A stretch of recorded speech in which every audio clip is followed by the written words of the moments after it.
Hello दोस्तों, स्वागत है आपका हमारे YouTube चैनल पर। दोस्तों, जैसा कि हम सब जानते हैं कि जब भी आदमी घर बनवाता है तो घर बनवाने में बहुत सारा पैसा लगता है, क्योंकि अभी के टाइम पे जो है वो हमारा मटेरियल का रेट भी ज़्यादा है, लेबर कॉस्ट का भी रेट ज़्यादा है, बहुत ज़्यादा समय भी लगता है। और जब आदमी कंस्ट्रक्शन करता है, अपना घर बनवाता है, अपने सपनों का जब घर बनवाता है तो वो किसी भी चीज़ से कॉम्प्रोमाइज़ नहीं करना चाहता। वो कभी नहीं चाहता कि मटेरियल जो है वो ख़राब क्वालिटी का लगाए, उसका काम अच्छा ना हो। वो ये कभी नहीं चाहता। वो हमेशा चाहता है कि जो मैं घर बनवा रहा हूँ वो अच्छी तरीके से बने, उसमें कोई भी प्रॉब्लम ना रहे, ताकि हम उसको फ्यूचर में फिर पछतावा हो।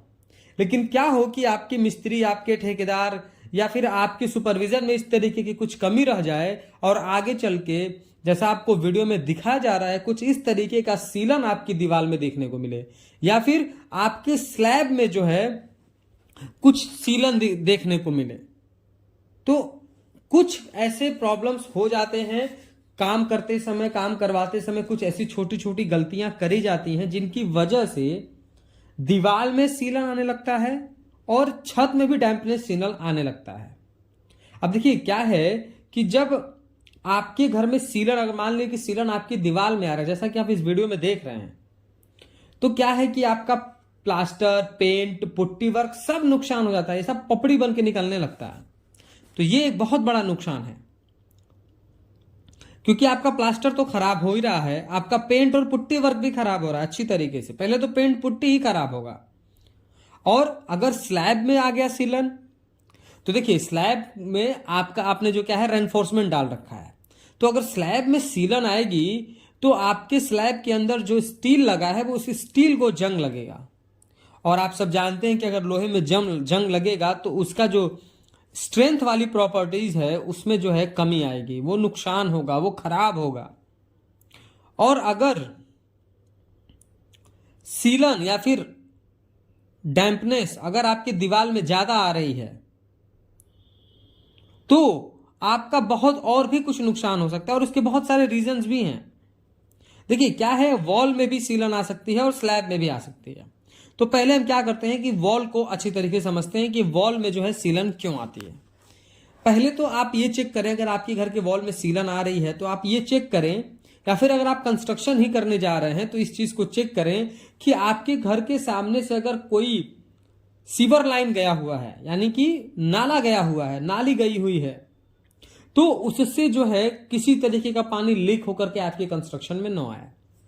अगर उससे किसी तरीके का पानी लीक करके आपके कंस्ट्रक्शन में आ रहा है, आपके नींव में, आपके फुटिंग में पानी जा रहा है, आपके फाउंडेशन में अगर पानी जा रहा है, तो इस तरीके का सीलन आपको दीवार पर देखने को मिलेगा। तो दीवार में अगर आपको सीलन आ रही है तो आपका बहुत सारे रीजन हो सकते हैं। मैंने आपको एक ड्रेन लाइन के बारे में बताया कि सीवर का कोई लाइन घर के सामने से अगर पानी जा रहा है तो हो सकता है कि उसमें कोई ना कोई लीक हो। अगर वो चीज सही है तो कहीं आप देखिए कि आपके घर के अगल बगल कहीं पानी तो स्टोर नहीं हो रहा है, छोटा बड़ा कोई ऐसा गड्ढा तो नहीं है, या फिर आप अपने घर में यूज होने वाले पानी, जो पानी यूज हो चुका है, आप वो वेस्ट वाटर है, आप उसको जो है कहीं घर के बगल में ही तो डंप नहीं कर रहे हैं, तो उसकी वजह से भी सीलन आती है। और एक आपको चेक कर लेना है कि जो आपका सेप्टिक टैंक है कहीं उससे तो पानी लीक नहीं हो रहा। ये तो दो तीन चीजें हैं जो जनरली आपको चेक करनी है कंस्ट्रक्शन करते या कराते समय। लेकिन मेन वजह क्या है, ये तो बहुत ही ऐसे रेयर केस में ये सारी चीजें देखने को मिलती हैं। लेकिन चूंकि मैं पॉइंट सारे रेस कर रहा हूं, सारे पॉइंट्स बता रहा हूं, तो ये भी आप जाने। अब देखिए कंस्ट्रक्शन करते समय क्या ऐसी गलती करी जाती है जिससे जो हमारे ब्रिक वर्क में जो है सीलन देखने को मिलती है, इस तरीके की सीलन देखने को मिलती है जो अभी आप वीडियो में देख रहे हैं। तो देखिए सबसे पहले क्या है कि मिट्टी की भराई करते समय ही मिस्टेक कर दी जाती है। जो आपको मिट्टी की भराई करनी होती है, जैसे मान लीजिए कि आपने अपने घर का जो फाउंडेशन 3 फीट तक हाइट उठाया हुआ अपने प्लिंथ को, तो अब बिल्कुल स्वाभाविक है कि आप 3 फीट तक उसमें सॉइल की जो है फिलिंग करेंगे, मिट्टी की भराई करेंगे।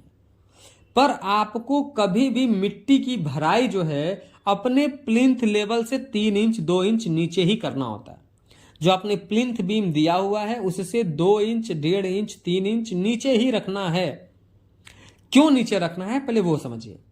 देखिए अगर आप मिट्टी की भराई प्लिंथ बीम से ऊपर या प्लिंथ बीम के बराबर जब आपने ब्रिक वर्क करा, अगर आप वहां तक कर देंगे तो आपकी मिट्टी में क्या है कि मॉइस्चर होता है, और बरसात के मौसम में अगर थोड़ा भी पानी आपके उस मिट्टी को मिट्टी को मिला तो वो मॉइस्चर जो है ईंट को दे देगा। ईंट जो है मॉइस्चर को एब्जॉर्ब करेगा, मिट्टी से मॉइस्चर को ईंट जो है हमारा एब्जॉर्ब करता है।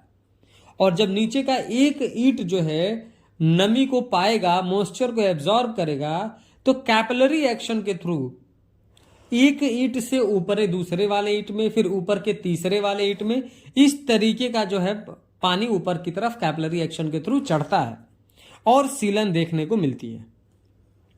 तो पहला मिस्टेक हो गया। दूसरा, आपने मिट्टी की भराई तो प्लिंथ लेवल के नीचे तक करी है, लेकिन आपने डीपीसी नहीं दिया है। डीपीसी का मतलब डैम प्रूफ कोर्स। तो आप डीपीसी दीजिए। डीपीसी कैसे देना है? बहुत सारे लोग प्लिंथ बीम के जस्ट ऊपर जो है कंक्रीटिंग करते हैं और उसके बाद डीपीसी दे देते हैं, मतलब डीपीसी की कंक्रीटिंग करते हैं। तो देखिए डीपीसी देना कैसे है। डीपीसी में आपको M20 ग्रेड का कंक्रीट यूज करना है, ठीक है, M20 ग्रेड। इस M20 ग्रेड का मतलब क्या है कि 1:1:1:5 एंड 3, यानी 1, 1.5 और 3, 1, 1:5 एंड 3, 1, 1.5, 3 रेशियो का आप कंक्रीट बनाइए और इससे जो है 2 इंच की थिकनेस पे कंक्रीटिंग कर दीजिए। अब सिर्फ कंक्रीटिंग कर देने से है आपका डीपीसी नहीं कंप्लीट होता है। डीपीसी कंप्लीट होता है उस किए हुए कंक्रीटिंग के ऊपर वाटरप्रूफिंग का कोट करने का, या तो आप जो है डॉक्टर फिक्सिट का यूआरपी यूज कर लें, ये सबसे बेस्ट तरीका है। या फिर जो है तारकोल आप यूज कर सकते हैं, लेकिन वो ज्यादा बेनिफिशियल नहीं है, आप यूआरपी यूज करें वाटरप्रूफिंग के लिए। अब क्या है, देखिए आपने क्या किया, ब्रिक वर्क किया, प्लिंथ बीम की कास्टिंग कर दी, प्लिंथ बीम के बाद आपने जो है डीपीसी दे दिया और डीपीसी पे आपने वाटरप्रूफिंग भी कर दिया। लेकिन प्लम्बिंग का काम करते समय जो हमारी मेन घर की जो आउटलाइन होती है, ड्रेन लाइन होती है, उसको लाने के लिए कभी कभी होता यह है कि हमारा मिस्त्री जो है प्लिंथ बीम को काटता है, डीपीसी को काट देता है, तो फिर आपका वही सीलन की प्रॉब्लम स्टार्ट हो जाती है। उसके लिए आपको क्या करना है कि आप प्लिंथ बीम ढालिए, प्लिंथ बीम की कास्टिंग करिए, फिर उसके ऊपर 1 फीट ब्रिक वर्क करिए और फिर ब्रिक वर्क करने के बाद आप डीपीसी दे दीजिए।